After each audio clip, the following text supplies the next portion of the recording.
Thank you, Pastor, for the invitation. Thank you for coming. It's a blessing to be here. And I'm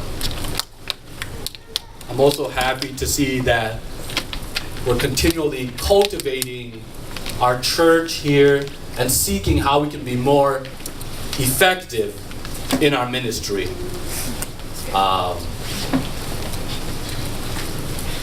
They put me on the board in Fort Wayne, and I was in board meetings, and the Bible tells us they'll deliver you to councils.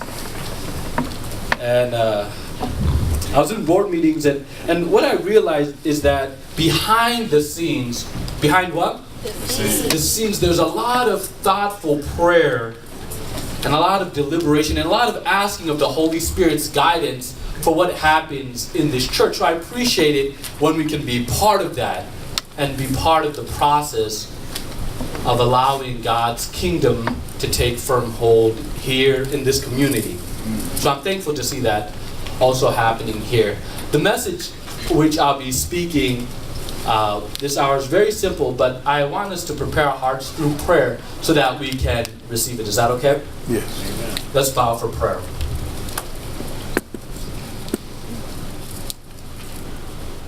Father God, I thank you for this opportunity to stand before your people. Father, your word says all have sinned and come short of the glory of God. Heavenly Father, we don't just transgress in one or two areas, but completely our righteousness is like filthy rags. And so I pray for your Holy Spirit to speak to us today. The Spirit of truth which will bring all truth. He'll convict us of evil, of our sin. But then He'll lift up Jesus Christ. And your word says, if I be lifted up, I will draw all men to myself. And you'll let us know of the judgment that is even taking place now. And so, Heavenly Father, please hide me behind the cross. And in spite of my infirmities and my weakness, I pray that the Holy Spirit speaks through me so that the gospel may be clearly understood.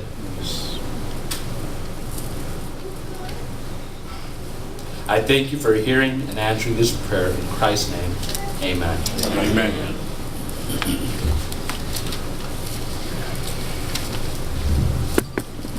So the Lord has blessed me, and some of you have seen this blessing. Amen? Amen. He's blessed me abundantly with a very, very, very small car. My car is really small. And it's a funny thing because where I work in rural Indiana. That is, I live in Fort Wayne, but I drive 30 minutes out into the middle of nowhere, and that's where I work. And if you can imagine, in rural Indiana, there's a lot of people who are what? Farmers. And so a lot of my coworkers, if they're farmers or even if they're not farmers, they have huge pickup trucks. Their cars are like 3 or 4 times bigger than my car. And usually on our Monday morning meetings, I get a joke or two about how, if they wanted to, they could give me a ride to work by me just driving in the back of their car and they'll take me to work. But I'm content with my blessing because I came out of a Taurus and here I am. So for those who drive a Taurus, you know the pain the car can sometimes cause. When I used to drive the Taurus and I was driving to church, I had to press the gas and the brakes at the same time so that it would kick it into gear. And then sometimes I'd be scared at stoplights because I'm like, I don't know if I'll make it past the stoplight. And when I finally got to church, I was glad when they said unto me, let us go in and out of the Taurus. And so, even though my car is tiny, I consider it a huge blessing. And the blessing of it as well is it's such a fun car to drive. It looks like a go-kart and it actually drives like a go-kart. So every day when I'll be at work or going to work, I'll just drive zooming around the corners and I'll feel so happy and I'll be smiling. And this is like a year after I bought the car. I still have the joy in my heart of driving that car. Now, I tell you this because something interesting happened maybe a couple of months ago. A couple of months ago, I was driving, and when I'm driving back, usually, I'm a car guy. I used to really want to be a car designer, but when I wanted to become a car designer, that's when the automotive industry was going down. So I went into architecture, and everything was going good, but then as soon as I graduated, the architecture industry went down. But I love cars nonetheless, and so when I'm merging on the highway, you kind of want to add excitement, so you just zoom into the highway at 70 miles per hour, and you feel really cool because you're accelerating past the slower, less sporty cars. And I usually was doing that when I leave work. I'd jump onto the highway like that. But one time when I was going on the highway, the car didn't have the same performance. I was stepping on the gas, and it seemed to take a lot more effort to get to that 70 miles per hour than it usually did. So I didn't think too much of it. And then a few days later, my exhaust system was rattling and making so much noise. And I said, oh man, what's this? Maybe something's loose in there. So I took it to my friend, the elder at the church, and we tied the exhaust, and it was good. So I'm like, okay, the exhaust is no longer making noise. But then I noticed slowly but surely, just to get to 50 miles per hour would take so much engine effort. Like, that little, they have something on the car called, I believe it's a tachometer, and it counts the revolutions per minute. A revolution is a spin, so it counts how many times the car spins in 1 minute. So, if you're going like 40 miles per hour, it might be spinning at like 3,000 or 2,000 RPM. If you drive a nice car like the Chanikas, which burns a lot of gas, it might be at 5,000 RPM. But we call that a blessing. And then some of our cars will never reach that revolution at that speed. Praise the Lord. Nonetheless, my car usually, it wouldn't spin as much just to get to a certain speed because it's such a small car, the engine doesn't have to do a lot to move. But I found just to get to 50 miles per hour, it was spinning at 5,000 RPM. 5,000 RPM, if you don't know, that's what it should be spinning at if it's going 90 or 100 miles per hour. That's right. So you can see it was putting a lot of effort to go very slow. Now, it got even worse to the point where I could barely make it past 70 miles per hour. Now, see, that's a problem. Rosie asked, why are you trying to go past 70 miles per hour? And the Lord is helping some of us with procrastination so we don't have to ever reach those speeds. But nonetheless, I noticed that, and slowly but surely it dawned on me through conversations that my catalytic converter had given out. Now, not to bore you with auto mechanics, but it's just something in your exhaust which keeps it from polluting too much, right? Yeah. So the filter in my exhaust had actually burnt and fallen into the exhaust system. And so the air wasn't able to pass through the exhaust, and you need the air to go out in order to go fast, right? Now, the Lord blessed me, and through some connections, we were able to get that issue resolved, and my dad and I went and we got it resolved, and right when it got resolved, the car was back up to performance. I zoomed out of the auto garage. My dad, I left him somewhere in the dust and met him somewhere later. And he also commented on that. He's like, wow, I won't say what he said, but nonetheless. I thought about this, and I was talking to some friends about this issue because it has a direct spiritual parallel. It has a direct what? Spiritual parallel. Spiritual parallel. That means what happened here with my car mirrors many of our spiritual lives. When we look in the Old Testament and the New Testament, primarily in the book of Acts, we see that the apostles, the disciples who had been touched with the Holy Spirit are sacrificing, are preaching the gospel. It gets to a point that Peter can even walk by someone, and what they did is they saw the power of Peter and the apostles, that when the apostles would walk by, they'll just put a sick person there, right? You remember that story? Yeah. And they'll put a sick person there, and just the shadow of the apostles would heal the sick person. And many of us look at that and we see the power that the apostles had. In fact, it got to a point when Peter, I believe it was Paul actually was preaching, and people in a certain town got angry, and he said, those people who have turned the world upside down are here. And they're also going to cause havoc here. But the Bible shows us that in their generation, they got to a point where they were accused of turning the world upside down. Now, in our day-to-day Christian life, and in Adventism as a whole, no accusation like that has ever been brought against us. No one on CNN has ever stood up and said, stop these Adventists because they're turning the world Upside down.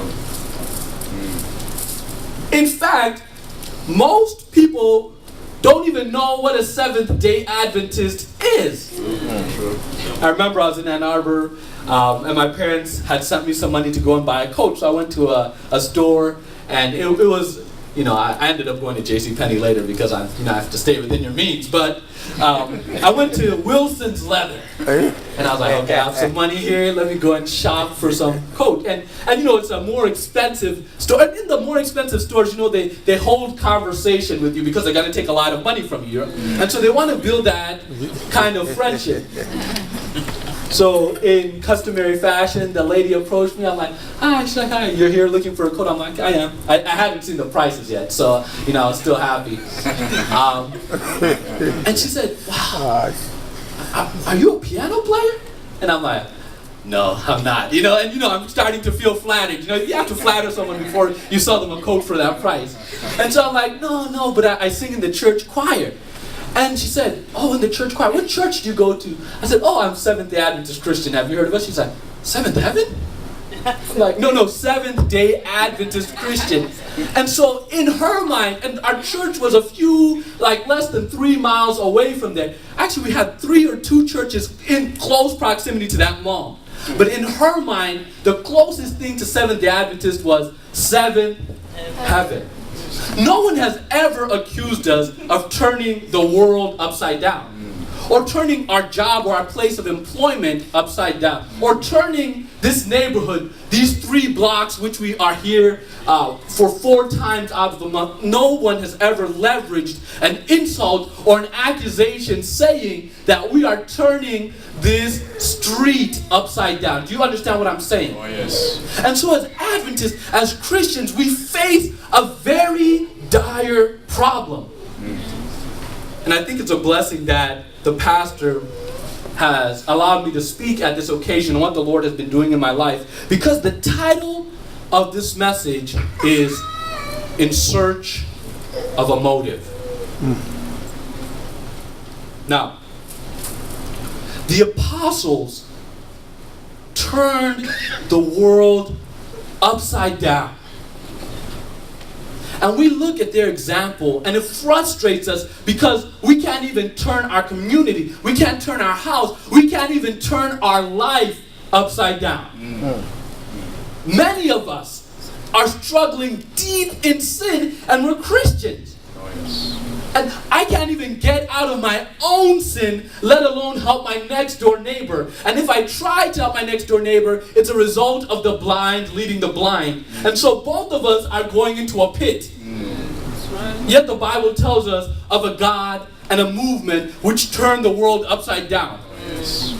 And so it's like the Lord is adding insult to injury. Because I can't even get up. Listen, I talked to one of my friends and I said, I need to start reading my Bible regularly in the morning, spend more time waking up. And sure enough, the first day, it started off well, right?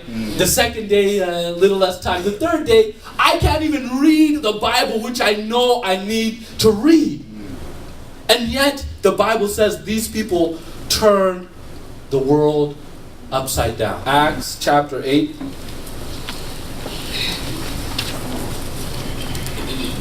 Acts chapter 8.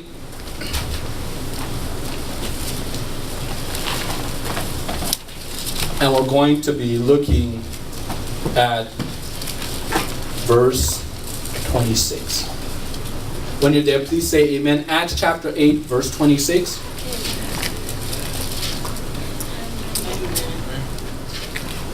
The Lord is still working on me and sharing some stuff with me. So you're getting this hot off the press. Amen? Amen. But I just pray that the Lord is unobstructed in spite of me. Let's look at Acts chapter 8, verse 26. And it says, "And the angel of the Lord spake unto Philip, saying, Arise and go toward the south unto the way that goeth down from Jerusalem unto Gaza, which is desert." So here Philip and the apostles are preaching, people are getting baptized, they're doing a mighty work for the Lord, and the Lord tells Philip, okay, get up and go where? South. Go where? South where? To where? To Gaza. To Gaza to where? Desert. A desert. So it's counterintuitive, right? How many of us are willing to obey God when it's counterintuitive? The Lord here had been bringing many people into the faith, and many people are getting baptized, many people are hearing the gospel, and the Lord tells the evangelist, okay, you're doing good, now go into the desert. We were talking about tithe and offering. The Lord says, okay, you're struggling, but give a faithful tithe and offering. Counterintuitive.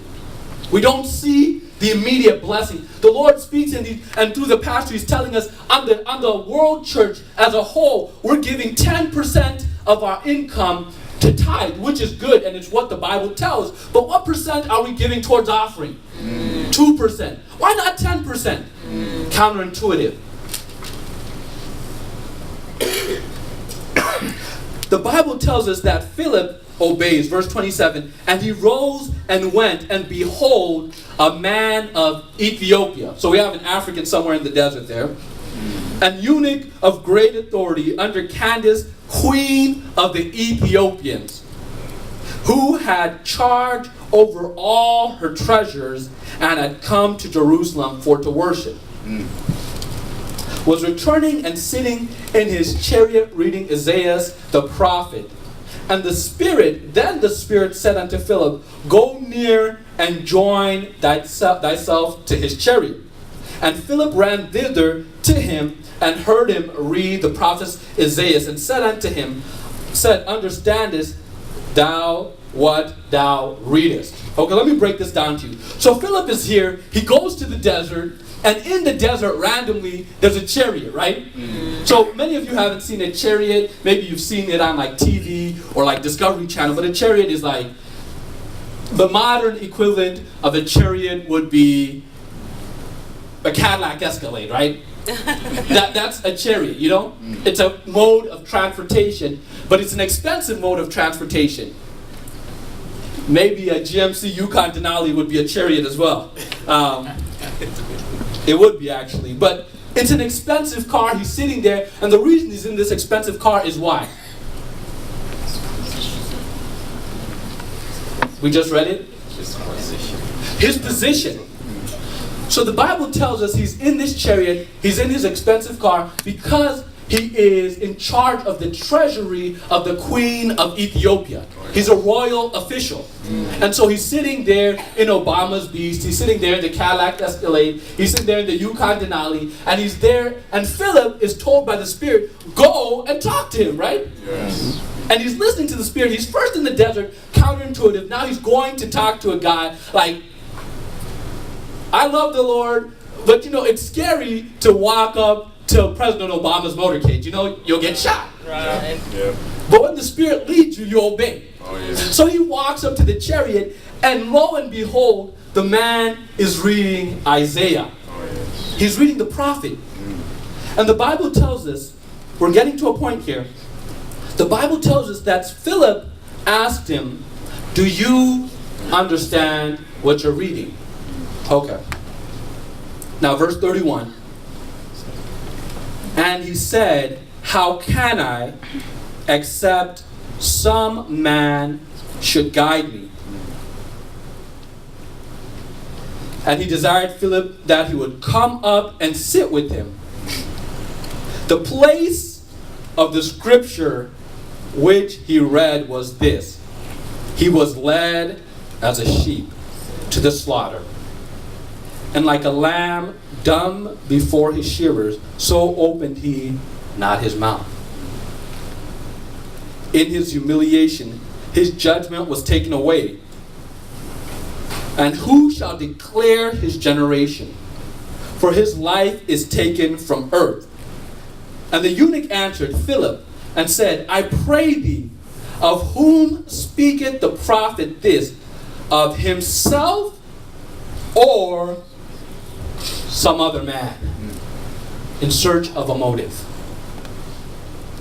Then Philip opened his mouth and began at the same scripture. Began where? At the same scripture. At the same scripture, and preached unto him how to be a vegetarian. No. He began at the same scripture and preached unto him how to keep the Sabbath. And preached unto him Jesus. And as they went on their way, they came unto a certain water, and the eunuch said, see, here is water. What doth hinder me to be baptized? And Philip said, if thou believest with all thine heart, thou mayest. And he answered and said, I believe that Jesus Christ is the Son of God. And he commanded the chariot to stand still, and they went down both into the water, both Philip and the eunuch, and he baptized him. And when they were come up out of water, the Spirit of the Lord caught away Philip, and the eunuch saw him no more. The Spirit teleported Philip to another place, and he went on his way rejoicing. But Philip was found at Azotus. I was thinking earlier this morning, Go ahead.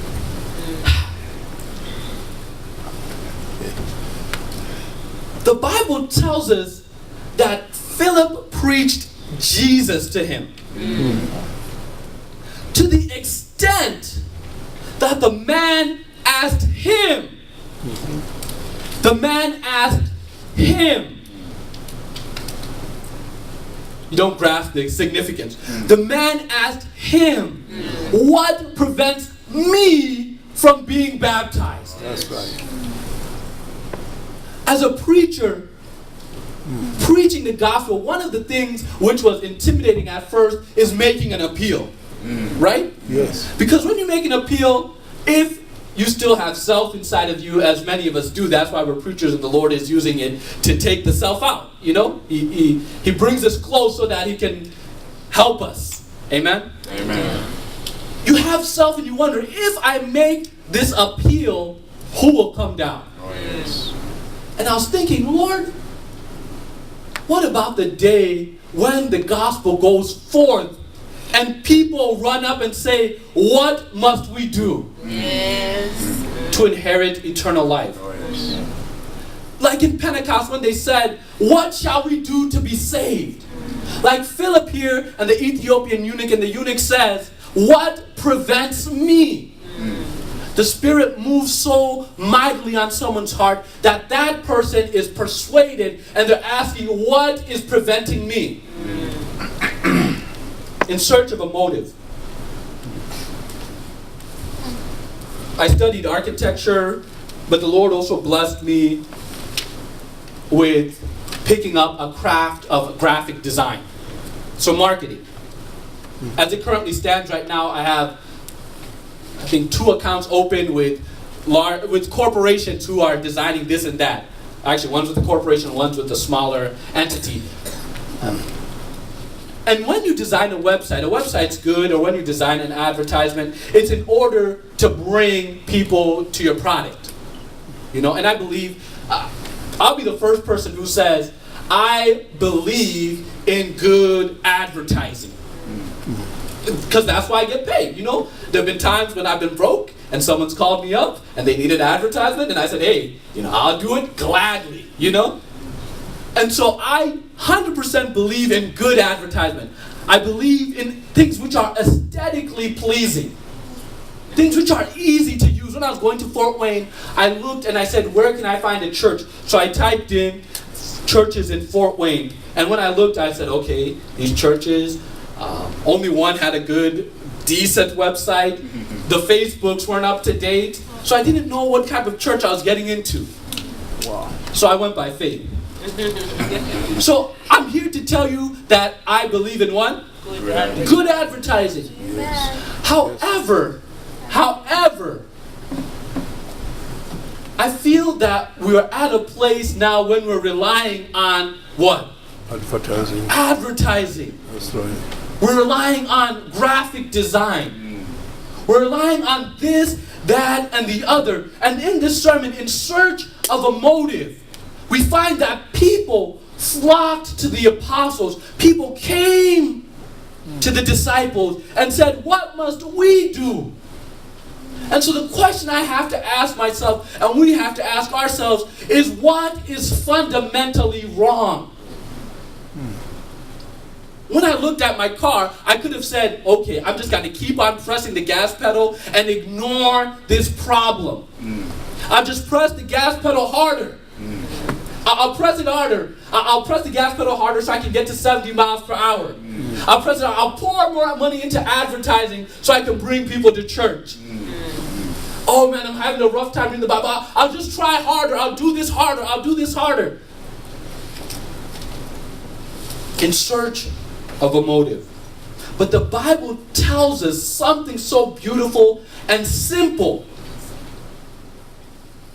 Philip preached Jesus to him.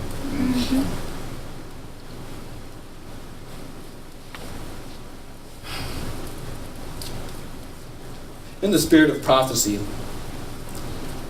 talking about love, she says, it's only by love that love is awakened.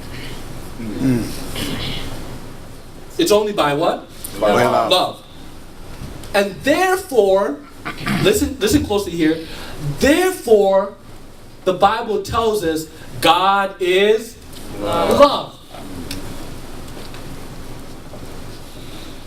You can't force someone to love you. And that's why the Lord has given us freedom of choice. Without freedom of choice, there is no love. With fear, there is no love. Because perfect love casts out all fear. And so we look at our current condition and we say, why haven't we reached where we need to go? The Bible calls what happened in Pentecost there the former rain of the Holy Spirit. You have rain that rains at the beginning of the rainy season, and then rain that brings the crop into fruition. We're supposed to be experiencing the latter rain, which will in no wise be as small as the former rain. Yet we can't even get the car past 30 miles per hour. And the Bible tells us God is love. I spoke to my dad and I was sharing with him something interesting this morning. In the Bible, the children of Israel came out of Egypt, and you know, in Egypt, they were accustomed to certain luxuries, right? So they had like steak, they had McDonald's, they had Five Guys, and Baguette de France in Egypt, you know? And in the wilderness, you don't have those things. So in the wilderness, you're like traveling, and they're scared, and so they're like, man, we need some food. But the Lord provides them manna. Angel food, the food that angels eat. Oh, yes. You know, you can get to such a point in your diet when you have something called a perverted appetite. You know? Yeah. In anything, but in your diet specifically. Like if you eat certain things long enough, your taste for the other things won't be good. Oh, yes. Follow me here. Like when I was younger, I'm a bit more slender now, but when I was younger, I really gained weight around middle school time, and I know why. Middle school, I dropped it in high school, but my friend Daniel, my friend and I, we used to play football. You know, we used to play football in middle school, and him and I had a very bad habit that every time after football practice ended like maybe an hour and a half after school, we'd walk home from Berrien Springs Middle School, and on the way home, so the school is here, and our houses are somewhere here. On the way home, you pass by the gas station, Phillips 66, many of you know it, right? Yeah. And it was in the days when they would sell Little Debbie's for 25 cents. Now, Little Debbie, if you don't know, is the most unhealthy, saturated, sugary thing in the world. And it's made by Adventists. But that's what I hear. Right there next to Southern University. So nonetheless, Little Debbie's only 25 cents, and 25 cents isn't hard to come by, you know? And so we'd have maybe 75 cents, maybe $1, and it was so pathetic. We would buy maybe 3 or 4 each, and then there was a little park bench next to an apartment. We'd sit down, and we'd just be eating Little Debbie's, and we'd just eat them, and we'd talk, and then we'll go and carry on home. And we did that almost every day. So you can imagine, even though we're exerting ourselves physically and supposed to be losing weight, we were gaining the weight right back. And so, after eating all those Little Debbie's, broccoli, vegetables is the most unattractive thing to me. I used to drink so much juice, and my grandfather, my father told me, you know, he used to drink a lot, you know, alcohol. And so my dad said, you know, at least you're drinking juice. If you move to alcohol, you're gone, you know? And I know, you know, like people in college are like, oh man, just try this one. I'm like, hey, I know my predisposition. The way I'm drinking juice, if I drink 1 sip of alcohol, by God's grace, I never even tasted one, because if I taste one, I'm out of here, you know? The way I used to drink juice. Soda, pop, anything. And so, after doing all that, water is the nastiest thing to you. I had a friend and she told me, hey, I don't even drink water. All she drinks is Sprite. And I said, you're going to die soon. But nonetheless, a perverted appetite is what the Jewish people had. They were so accustomed to eating the Burger King. They're so accustomed to Old Country Buffet and Ryan's that when they got into the desert, the Lord gave them manna. Now follow me here because we're going somewhere. The Lord gave them manna, and they said, we abhor this light bread. They said, we're disgusted with this light bread. Now you flip to the New Testament, Jesus said, I am that bread. Oh, yes. And so in our religion, in our religious experience, we've gotten so accustomed to doing works. We've gotten so accustomed to complex theologies that when someone comes and says, believe on Jesus, we consider it light bread. Oh, yes. We believed on him for our salvation, but day to day, we say we're past that. That was elementary. That was light bread. Oh, yes. And we have perverted our appetite. Amen. Amen. Praise the Lord. And the Bible says, as you have received Christ, walk ye in him. Amen. That means when I came to Christ, I was happy. I mean, if you ask my family, I went and, did missionary work. I went and preached in the center of the campus. I loved the Lord because I saw him day to day as the person who cleansed me from my sin. But when you get past that, you received Christ, and so you saw him as the Savior. We walk maybe 10 steps, 13 steps, and we're like, okay, I'm righteous now. I no longer need the Savior. We're talking about in search of a motive. Let's go to the book of Isaiah. Isaiah chapter 53. If we're ever going to get past 30 miles per hour, the motive fundamentally has to change. Isaiah chapter 53.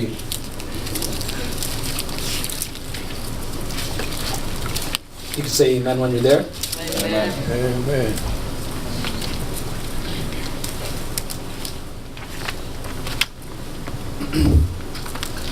Now, Isaiah is a prophet.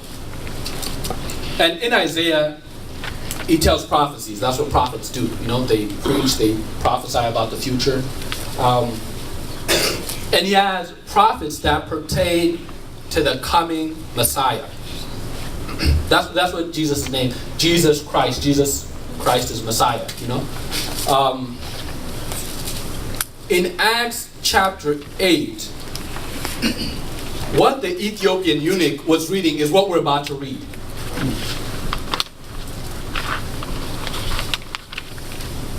I'm actually going to read it from a different version. Isaiah chapter 53, and I'm now reading from the NASB. I don't know what that means. New North American Standard? New Authorized Standard Version. New Authorized Standard. Amen. The Lord will help us. Jesus grew in wisdom, so we're growing in wisdom. Isaiah 53. Are we there? Listen to this. He says, who has believed our message? Let's just wait. Who has believed our message?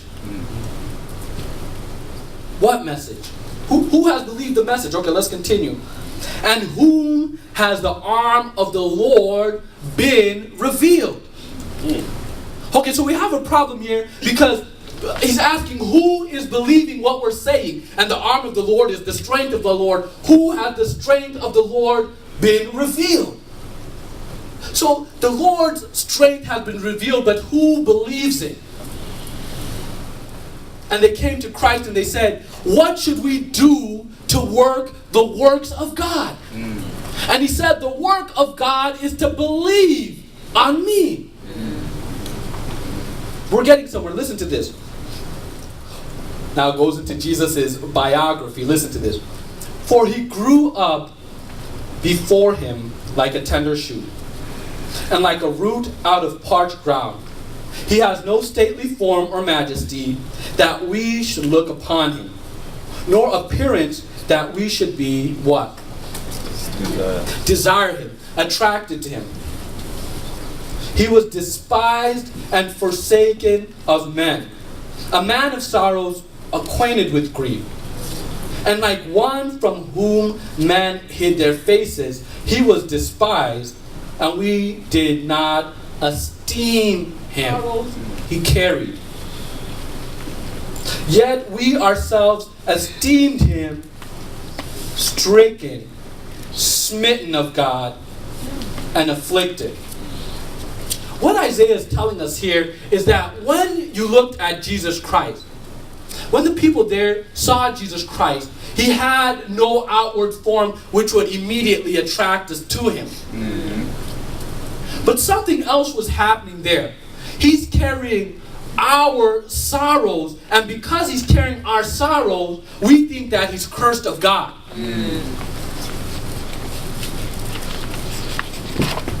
The Bible tells us that cursed is any man who hangs on a tree. Moses said that, and so people believed him. Cursed is any man who hangs on the tree. And so we see Jesus hanging on the cross, and the people passed by and said, if you're God, if you are the Son of God, bring yourself down from that tree. And they felt justified in cursing Jesus because cursed is any man who hangs on a tree. And the sin he was carrying, the reason he's so messed up looking is because he's carrying your and my sin. Yet we think it's because of his own sin. And there's that children's story we tell so often about the mother with the burnt hands. And she went to save the child, and the child was embarrassed of it. But the reason the hands were burnt was because she was saving the child. And so we look at Jesus Christ and we say the reason he suffered so much is because of his own sin. When in matter of fact, he's suffering because of you and I. Yes. We're getting somewhere. But he was pierced through for our transgression. He was crushed for our iniquities. The chastening for our well-being fell upon him, and by his scourging we are healed. All of us like sheep have gone astray. We've gone astray this week, even today. Each of us have turned to his own way, but the Lord has caused the iniquity of us all to fall on him. He was oppressed and he was afflicted, yet he did not open his mouth. Like a lamb that is led to slaughter, and like a sheep that is silent before its shearers, so he did not open his mouth. One problem we face in finding that motive, and I'm going to address this issue, I hope by the power of the Holy Spirit I can have clarity in saying this.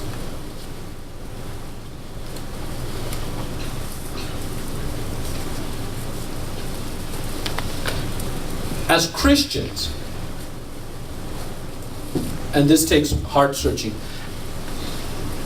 as Christians, and even the world at large, but mainly Christians, you find people serving God for a variety of reasons. And even the reasons we think are noble, you find that they're rooted in selfishness. And so on one hand, we find someone serving God because they want to go to heaven. They want a particular reward. Now, heaven is a reward, and I'll enjoy being there, but we find people who serve God because they want to go to heaven. That's on this side, right? Heaven. Okay. And then on this side, we find people serving God because they want to avoid hell. So, I'm vegetarian, I go to Sabbath, at church on Sabbath, I pay my tithe because I'm avoiding that punishment. So on this side is what? Heaven and hell. Now I'll show you the folly in both of those. The thing about heaven is heaven's happening soon, but it's happening sometime down the line, right? And so all the devil has to present to you is a more immediate temptation, which will gratify you and bring you joy, which will outshadow heaven. And so many people, it's just a matter of what their price is. Yes. And heaven is quickly forgotten. Oh, yes. You drop $5 million on someone, heaven might as well be forgotten. Oh, yes. And with hell, people are fearing death and fearing eternal, not eternal, as in their mind it's eternal torment. Oh, yes. We understand that there's a lake of fire, but they're fearing that. Even if you're Adventist, you're fearing being cast away. But in this life, there's temptations that will threaten to take your life.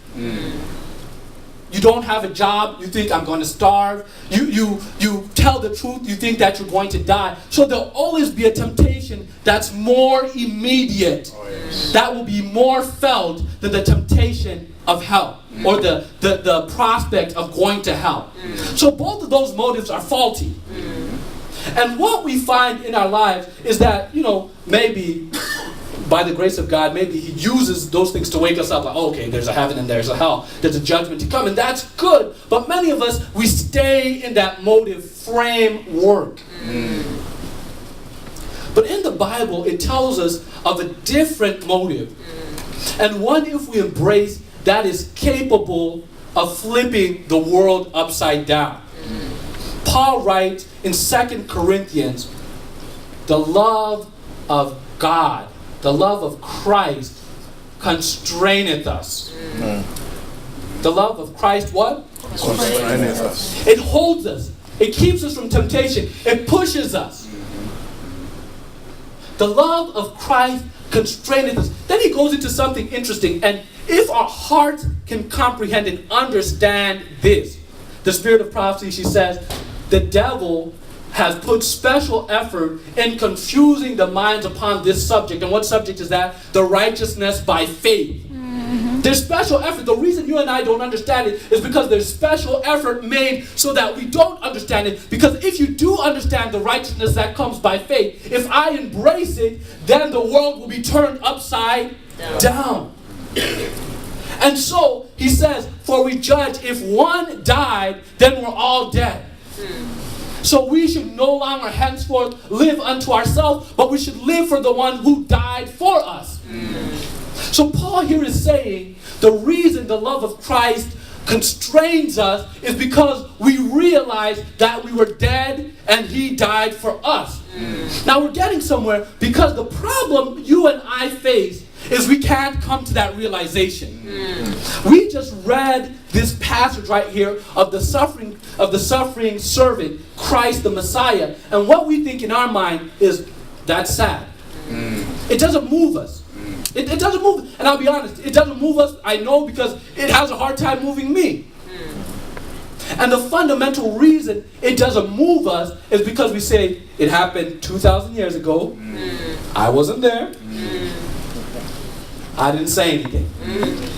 We don't see ourselves as culpable for Christ's crucifixion. You understand what I'm saying? And so in our mind we have a fundamental disconnect when it comes to the gospel, because the gospel offers a solution to sin. But if you don't feel like you're a sinner, the solution doesn't mean a lot. Oh, yes. Listen, if they come up with a cure for hepatitis C tomorrow, I'm like, that's nice. You know, I feel happy for everyone who got the cure. I don't have hepatitis C, so it won't mean a lot to me. I'll go about my day as I went about it the day before. Do you understand what I'm saying? Yes. The gospel is a solution. And so, here we see that we have to understand our sin problem. Oh, yes. Oh, yes. The Bible in Jeremiah says, the heart is deceitful above all things and desperately wicked. And so when I sin, I think that I just have this problem right here. Oh, yes. And to be honest, that's how we sometimes feel. Oh man, I eat too much, you know. I just have this problem right here. Oh, yes. Or I do too much of this or too much of that. But the Bible is telling us that our whole nature is corrupted. Two men went to the temple. Both were sinners. Only one of them realized it. And what happened to the one who realized it? He cried out and he said, Lord, have mercy on me, a sinner. Oh, yes. And the Bible says something interesting. Only one of those people left justified. Only one of those people partook of the righteousness that comes by faith. You see, you and I do not want to admit that we're sinners. We don't want to do it. I remember I was talking to a pastor and I'm like, man, you know, I have a problem with this person, I have a problem with this person. And he said something that struck to me. He's like, it's because you always want to be right. That's it. It's true. You know, when we get into argument, if even if the thing gets resolved, but I don't feel like I was right, we'll still be upset. And we go back to that argument and provoke it until the person can admit that we're right. I mean, many of you who are married probably know that. Or not, because you're partaking of another level of sanctification I haven't yet attained. But as human beings, we want to be right. And so admitting that we are wrong, admitting not only that we're wrong in our acts, but our motives, our very being is wrong, is something difficult. And today the psychologist will say, don't do that. That's self-deprecation. You'll make yourself depressed. But through the doors of confession and repentance enters that righteousness which we can grab by faith. Amen. And so on the other hand, if I know that I confess my sins, and if I read on a little bit and see that He's faithful and just to forgive me of all my sins and cleanse me of all unrighteousness, then I'll willingly come and confess not only that I've sinned, but that I'm a sinner. And the Bible teaches us through Jesus Christ that many of us, we don't want to admit our fault. That's why Jesus says when the Comforter comes, he'll teach us of sin, of our sin. He'll reprove us of our sin. Oh, yes. But right after He reproves us of our sin, He'll raise up that righteousness of Christ, which we can have by faith. 2 more points, and then I want to wrap up here. So some of us, we do feel our sin. Some of us are encompassed or surrounded with constant reminder that we are sinners. And for that person, I would say, reach out by faith to Jesus. Reach out by faith. Some of us, we have sin in our lives, we've done wrong, we have guilt from the past, and this is the way we want to do it because we are so dependent on ourselves. We say, okay, I feel bad. There has to be something I need to do in order to stop feeling bad. Okay, so I'll volunteer at the church. I'll start driving to church early. I'll start doing this. I'll start doing that. I'll feed the homeless. I'll give to the hungry. Right? Yes. I'll pay more tithe. And that is motivated from me trying to absolve my guilt. Oh, yes. And so in the church, sometimes we find people who are busybodies, people who are like Martha, people who are left and right, and it's not motivated out of a love for God, but it's motivated for trying to atone for our own sin. Oh, yes. And so if I provide for my family, if I do this, if I do that, then it'll show God that I'm a good person. And that I deserve to be forgiven for all my sins. And we don't say it in our mind, but the human nature naturally gravitates to that. Yes. Today, last week actually, Tuesday or Wednesday, I was driving and I stopped to get some stuff from the automotive store, and this guy was so excited. He was standing next to me, we talked about cars for a little bit. He's like, man, you know, this wind washer fluid, I swear by it. You know, I'm like, wind washer fluid? He's like, no, all you do is like spray it on your windshield, and when you drive, you won't even have to use your wipers. Like the water will just fly out. It's like Rain-X or something. I'm like, wow, really? He's like, no, man, I believe it. You know, I swear by it. It's like, here, try some of it. I was like, okay, I didn't even know if my car needed wind washer fluid, but I'm like, hey, okay. So I tried some, put it in. He's like, no, actually, just keep it, you know? And so I kept it. And in my heart, I mean, first of all, this guy believed what he was talking about, so that's evangelism for Rain-X. I'm like, they should hire you. But on the other end, in my heart, something naturally rose up. Naturally, like where I tell you, I was in the place where you'll find Ku Klux Klan. You know what I'm saying? Yeah. Auburn, Indiana. Like when I went there, I went to a job interview, and when I was walking down, the guy downstairs, he got like a Confederate flag on his hat, you know? And I'm like, oh man, I need to leave early or else, like if I stay late, I might get killed at work, you know? But nonetheless, so I'm in that place. Here we have a guy who is white, and he's giving me something for free. And he's so nice. And in my mind, I'm like, naturally, it felt wrong to accept a free gift. Do you understand what I'm saying? I felt like I needed to give him something. I wanted to give him money. I wanted to give him something in return, because our human nature chafes against receiving something for free. Generally, I mean, some of y'all are like, hey, give me free food. But other than that, generally, we chafe against receiving something for free. Oh, yes. And so when we find that the gospel of Christ is handed out, it says, in Romans it says, don't say who will ascend to a mountain, climbing up a mountain on your knees. Oh, I need to atone for my sins and find Christ. Who will descend into the depths of the ocean? That is to bring Christ up. But it says, the word is nigh you, even in your mouth. All you need to do is accept it by faith. Christ died for us. The gift is there. All I need to do is accept it. And as I think about that, then the Sabbath becomes a delight. Oh, yes. As I wrap up here, the Lord was showing me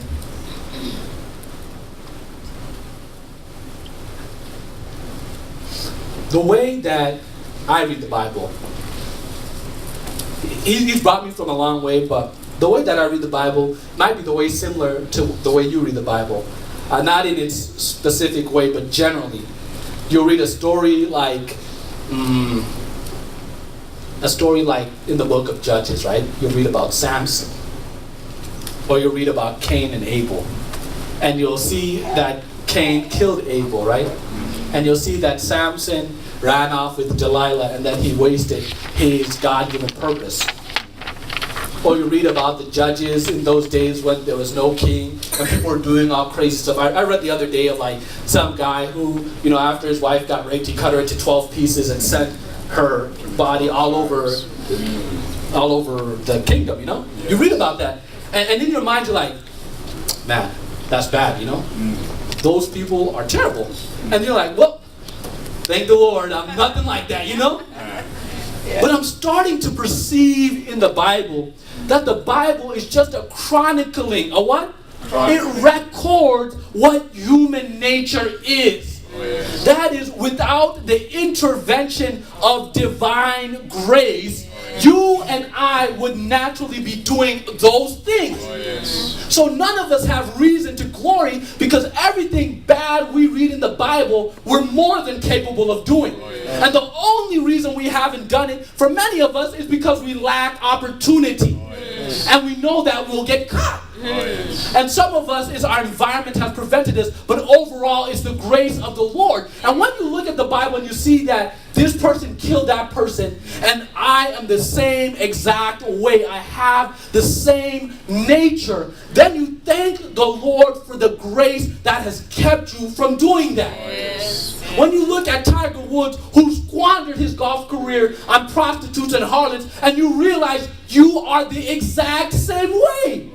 You look at this person who's fallen, you look at that person who's embezzled, you look at this person who's murdering, and you look at ISIS and you say that I am the same way. I chafe under people saying that I'm wrong. Under persecution, I get angry and take retaliation. The only thing is the grace of the Lord has kept me from that. We stop looking down at people and we realize the only thing that's holding us is the grace of the Lord. And when I realize that the only problem I have is not this little thing right here or this little thing right here, but my whole nature is depraved, ready to sin, and even the good I want to do, I don't even know how to do. When I realize that, then the solution of Christ's righteousness is beautiful. And so for any of us, regardless of whatever sin we have, whether we have stolen, whether we have killed, whether we have lied, regardless of what we do, the Lord's righteousness is there to forgive us and to cleanse us of all unrighteousness. We can't make it ourselves. We can't manufacture. Today, if you sinned and you stopped sinning from today onward, you would never be the perfect sacrifice. You would still be lost. But Christ died so that we can experience that free gift. All we need to do is believe. We need to confess to realize that we're sinful. Many of us realize that we're sinful, then believe. Wow. And if you believe the Lamb of God that was taken away, that was lifted up for your sin and came to take away your sin, you'll have power. You'll have power.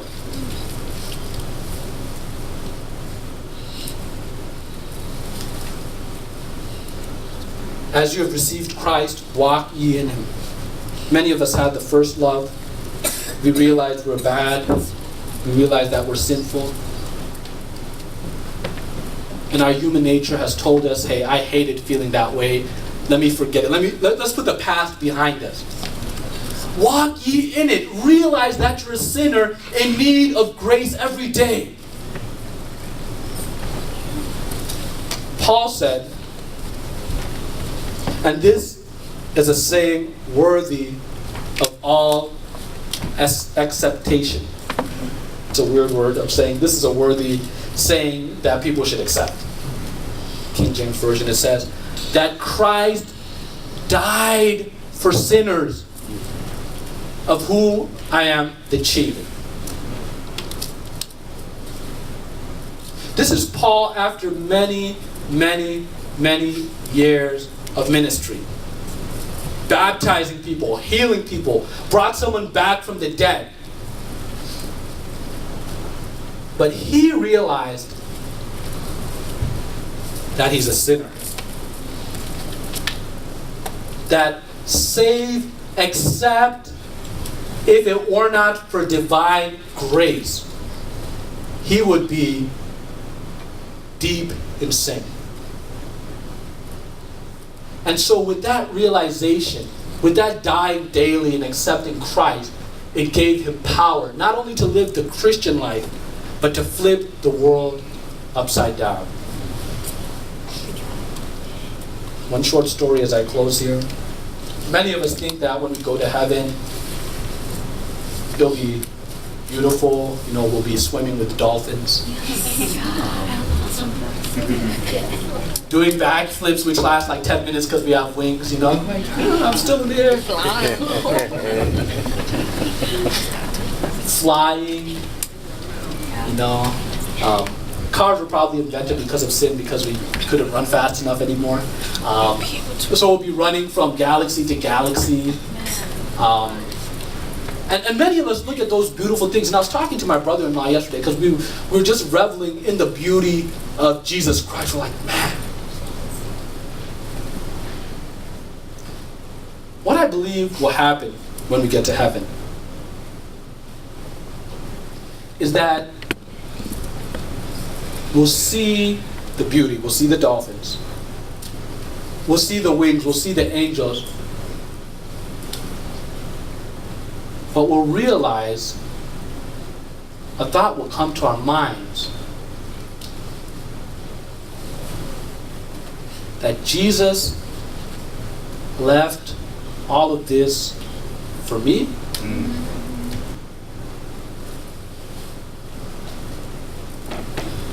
He left all of this to save me.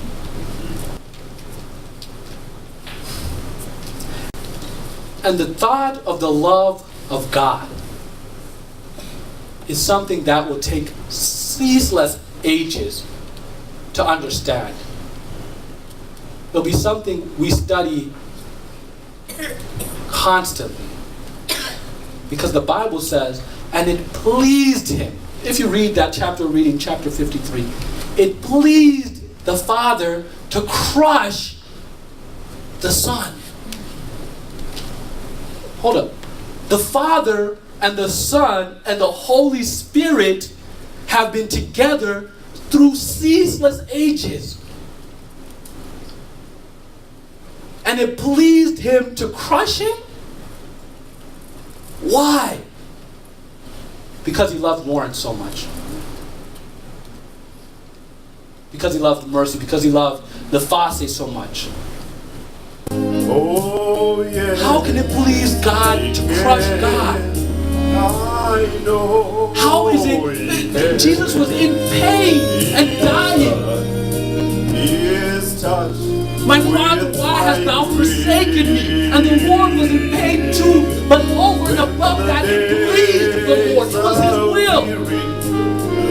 Because you can see how much someone wants something by what they're willing to give up for it. What kind of love is that? What is it that would please the Father to crush the Son for us?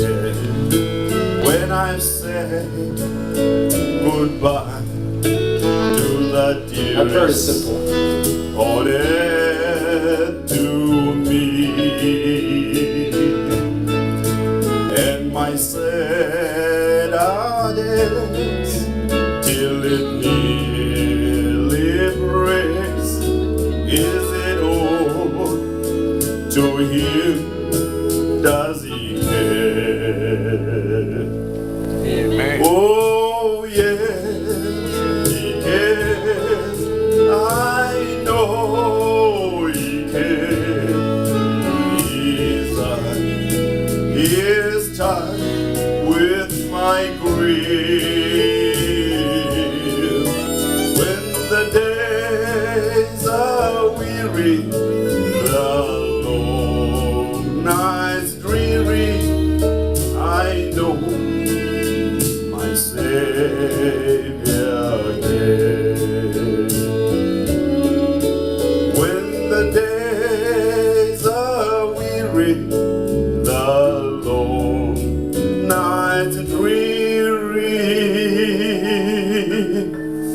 I know my Savior